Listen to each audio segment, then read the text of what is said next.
morning. I'm Lynette Adams, and this is Rochester in Focus. Coming up on the show today, we talk with leaders of Rochester's citywide tenants union. They continue to push for rent stabilization. They tell me people are really struggling to make their rents or find affordable places to live. Even with all of the new housing going up, the tenants union says many working families still can't afford some of the new affordable housing. We took the union's concerns to the city of Rochester. Patrick Beath, who runs Rochester's Corporation Council, agreed to sit down with us. We had a similar conversation almost a year ago, and he told us last July the city was ready to go with a study to see if rent stabilization is needed. Well, that was before City Council passed the Good Cause Eviction Protections Law. You'll hear what he says will happen now. And finally, from our archives, the New York State Alliance of Recovery Houses is working so well, founder Van Smith says he wants to expand to every city in the state. You'll hear from him and consultant Ted Adams on why their program works.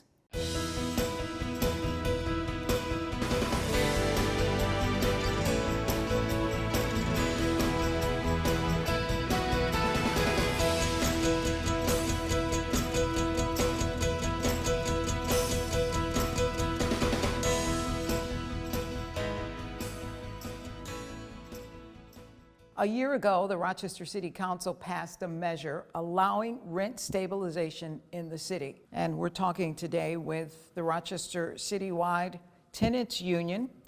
And we're talking with Liz McGriff, who is the campaign coordinator, as well as Ryan Acuff, who is the education coordinator. So it's been a year. I bet you were excited last year when City Council passed this, but no one has said or done anything since. Is that what's happened? Yeah, so there's a series of steps for any municipality, including the City of Rochester, to opt into rent stabilization, this system that's been around in New York State for many years. As you mentioned, the City Council voted 9-0 to move forward with starting the study, doing what they call a request for proposals, where they say, who's going to be the consultant? Who's going to do the study? And the study is specifically what they call a vacancy study. And they have to demonstrate that there's a vacancy rate of 5% or less to be eligible. This is just what's in the law. Whether we think this is a good process or not, this is what's in the law. So the city knows what the process is. The City Council has asked them to move forward. And despite many commitments that they would take the first step within a certain time frame, they haven't even released the request for proposals. This is a year after the City Council asked them to move forward. So now, we're stuck, and the rents continue to go up faster than incomes. And just in the last year, unfortunately, Rochester's seen record rent increases. It's a dubious distinction to be in New York Times articles having top 10% rent increases in the country. This is not where we want to be. We want to be stabilizing every resident of Rochester, everybody having opportunities, everybody having safe, healthy housing. So what are you seeing out there? What are people saying and what are people experiencing? Are people able to afford the rents? No, we have tenants that call our line saying, I can't afford it. Is there anything against, our landlord raising the rent $400? We're seeing rents increasing, sometimes doubling for the same property that was $700, becoming $1,400. And if you're on a fixed income, if you're low income, if you're on DSS, if you're on Section 8, there's only so much Section 8 will do. And so we see people being priced out of the community because they cannot find anything within their price range. So that's the purpose of the rent stabilization. That's why we need it so much, just to stop the bleeding of what's happening to our community. So it's very important to pass this. And we're talking pretty high rents, are we not? Yes, talking about the taxes that happen in the city when they raise the tax levels. It's being transferred to the renters. The renters are paying those increased tax levels. So if you want a community to thrive, you have to do something to kind of ease the burdens of paying rent. And so people can keep their sweat equity that they've worked for and still keep it in our community. We have to have our elected officials to kind of see that and make a change for the community. And this has happened in communities across New York. It's not like Rochester would be the first community to do this, right? No, I mean, just this law, the rent stabilization law, 43 municipalities in New York State have already opted in, and we don't think Rochester is any less worthy. We don't think our residents, we are any less worthy of these tenant protections than any other city, town, or village in New York State. So what are people doing right now? People are struggling. I mean, we're seeing these crazy rent increases. So we have people that are being priced out.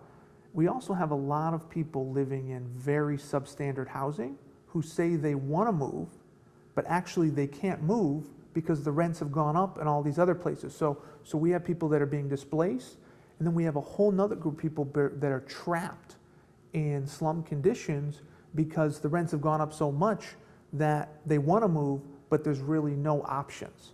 So this is why we think we need to unite as a community to pass these basic tenant protections locally and making sure that people cannot keep getting these massive rent increases. You know, the city passed good cause eviction protection, which is a landmark protection for tenants and will limit many, many retaliatory evictions, but it really doesn't regulate the rent. It doesn't address the rent gouging, which is happening in our community. So this is why we feel like we need to both regulate evictions and we need to regulate the rent. And this will be a benefit of certainly for tenants, but for the entire community. Nobody wants to live in communities where landlords are taking advantage of tenants with slum housing. Nobody wants to live in communities where people are having to move every year and there's that level of instability. We think this is definitely for the entire public good. What should people do if people are concerned about this? They should reach out to the Citywide Tenants Union, our website. They can call us. They can reach out to the city council people.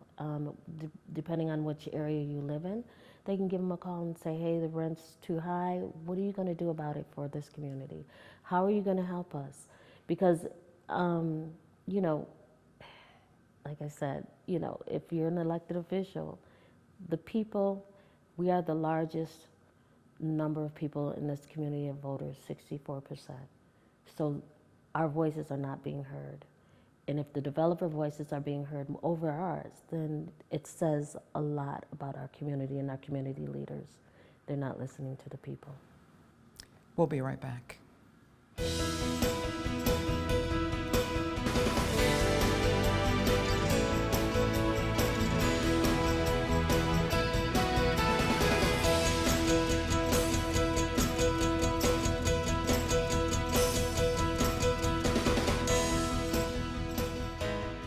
So you just heard the frustration of Ryan and Liz with the Rochester Tenants Union. They want rent stabilization. They say people cannot afford to live in the city of Rochester. And I'm talking with Patrick Beef, who is Rochester's Corporation Counsel, basically the attorney for the city of Rochester. Talk about this concern that people cannot afford the rents in Rochester, and everything that goes up is out of the price range of most working families. In some ways, it's a very good thing that housing prices are going up, right? That rising tide lifts all boats, but at the same time, for the folks who are already struggling, that makes it very difficult. And so an answer to that question is both quantity and quality. Alta Vista, Pueblo Nuevo, True North, there are countless developments going up or recently opened that the city has contributed to. That said, we have a lot of older housing stock, and we have a lot of landlords who are not keeping that housing stock up. And so in the beginning of this year, one of the things that City Council did was pass good cause eviction legislation for exactly that reason, to make sure that folks have housing stability and housing quality and affordability. And good cause eviction legislation caps the amount a landlord can raise rent and stops a landlord from being able to just move a tenant out at the end of a term. They have to offer a renewal lease and cannot raise prices a certain amount. So that's the approach that council had chosen to take to address the issues that you've discussed. But if you're putting up brand new apartments, you're not subject to that. You can put up those apartments and you can charge whatever the market will bear. And that's what people are saying in the tenants union, that we can't afford these new units. And we feel like this is gentrification, that you are moving poor people away from downtown Rochester, for example, and we have nowhere to go. Downtown Rochester right now, we're seeing an affordable housing development right at the intersection of Plymouth and Broad. And that is going to be affordable for years. When City Council authorizes sale of city property in order to build these things, or city lending to contribute, that comes along with affordability requirements. And so certain numbers of apartments in these developments are capped at a certain percentage of AMI, median income. And that can be 30%, 60%, 80%. It's different at different developments. But the Evans administration has brought more units online than past administrations and is continuing to do so throughout the city center, and in all quadrants of the city. The union seems to have an issue with what you consider market rate. And the formula that's used to determine affordability, in their minds, they still feel as though they're priced out, even with market rate or affordable housing. So what's the formula that the city uses to determine affordability? We want to make sure that we have mixed income housing, right? We don't want to have just affordable units in certain neighborhoods. We want those throughout. And so the city wants to see a diversity of those percentages of AMI, but certainly City Council is interested in seeing 30%, 60%. We want to make sure that housing is affordable to all folks. And we continue to push developers to create more affordable housing throughout the city. But then there also is the issue of, the older units, people who owned properties were reassessed. And so the tenants union says, well, for those properties that were reassessed, they're passing that higher cost on to tenants. The interesting thing is in the last, we reassess citywide every 4 years. And while many property values went up, the tax levy was not raised. And so for a lot of individual property owners, their actual tax burden did not increase. So they got more value out of their building without having to pay more in taxes. We are not seeing, it has not been reported to us, that rents have been tied to increases in taxes. A lot of the areas we've seen the increased taxes are in areas where there's primarily residential home ownership rather than multifamily tenanted home ownership. But certainly it's something we'd be looking out for. But Patrick, why not go ahead and do the vacancy study and find out if there is a vacancy issue in Rochester? This is an issue that just doesn't go away. So there must be something to it that we need to learn. Why not do the vacancy study to find out really, what the situation is? And even if you determine that good cause eviction, that legislation works, don't we need to know what the vacancy level is in Rochester? So there are two concerns about the vacancy study and rent stabilization, because of which we are taking this more considered approach to see exactly what good cause eviction legislation is doing. And the two concerns are one, that a lot of other communities that have done the vacancy study found a housing emergency, which is a vacancy rate of less than 5%, and then went forward with some form of rent stabilization locally. A lot of those folks have been sued, and if you go to the state's website about rent stabilization throughout New York State, you'll find that a number of injunctions have been issued by the courts enjoining that rent stabilization because they found flaws in the vacancy study. So we have some concerns that there's going to be litigation and that all the work we do could be enjoined. Second, the good cause legislation that we passed earlier this year, any home that is rent stabilized is exempted from the good cause eviction legislation. And so if we were to do the vacancy study and find a housing emergency, 5% vacancy, less than 5% vacancy rate, and implement rent stabilization, every unit subject to rent stabilization would now lose the good cause eviction protections. And so before we move down that road, we really want to understand the impact that good cause eviction legislation is having on our renters citywide. And to do that, we're going to have to assess, what's happening in the courts with eviction rates. That data is really just starting to come in because we implemented good cause at the beginning of this year. Now is when we're seeing leases turn over, et cetera. And so we're actively starting to look at that data and working on an evaluation of good cause eviction. And I think once we have that in hand and see what's going on there, we're going to be able to make a more informed decision about what to do about rent stabilization. Maybe by the summer? It's possible. I don't know that the data will be thorough enough by then, but we're actively looking at it now. City Council passed companion legislation in January along with the good cause eviction legislation, authorizing an evidence-based study. And so that's what we're in the process of right now. This year? I would imagine we'd have at least a draft internal report this year sometime. All right. Patrick, thank you. Thank you. We'll be right back.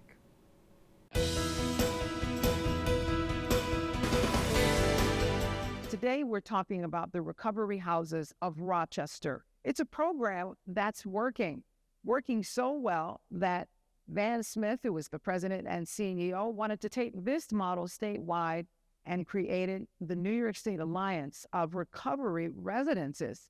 We want to find out why it's working so well. Part of it is the work that Ted Adams does. He is a trauma-informed coach and consultant. Gentlemen, thank you for being here.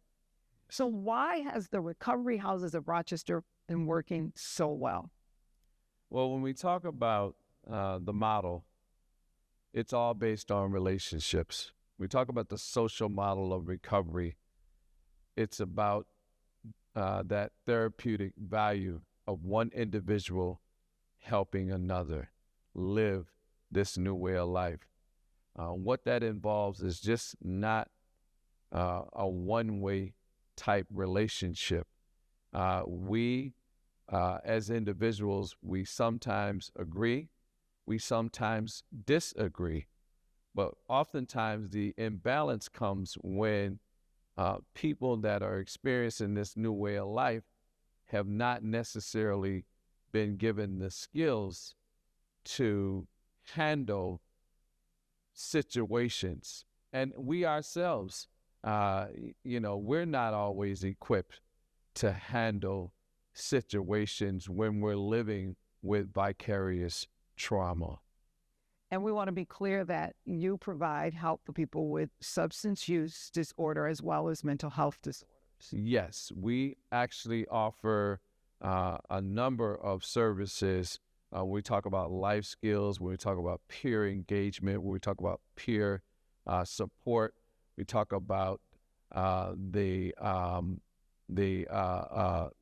relationship, family reunification, helping our residents be able to reconnect with their families, being involved with this new way of life. And Ted, that's where you often come in, helping people to deal with their trauma, because that's a big part of why people use.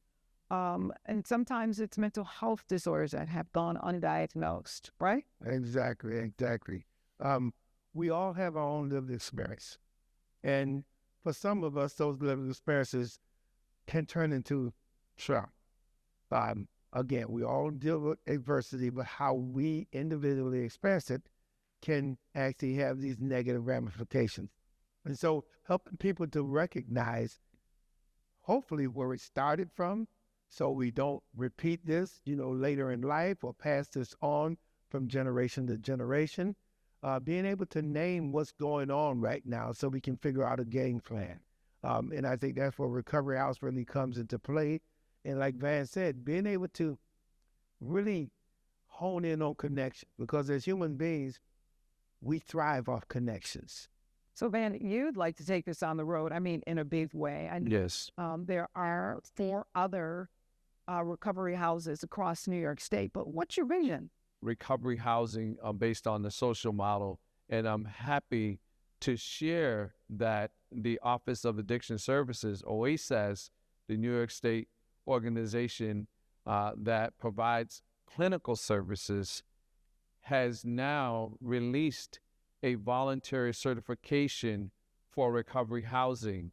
And I'm grateful that the New York State Alliance of Recovery Residences played a significant role in supporting the work of establishing this voluntary certification so that recovery housing can be in every community of New York State, so that people no longer have to relocate to another area to receive support when we talk about living this new way of life. And to quickly tell us, it's possible to overcome our trauma. Absolutely. It's possible for us to become what we call resilient. And resilient is not bouncing back. Resilient is really bouncing forward.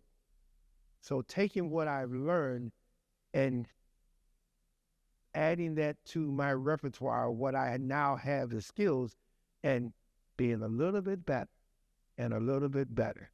You know, that is what the hope is. And that gives people hope. Absolutely. We'll be right back.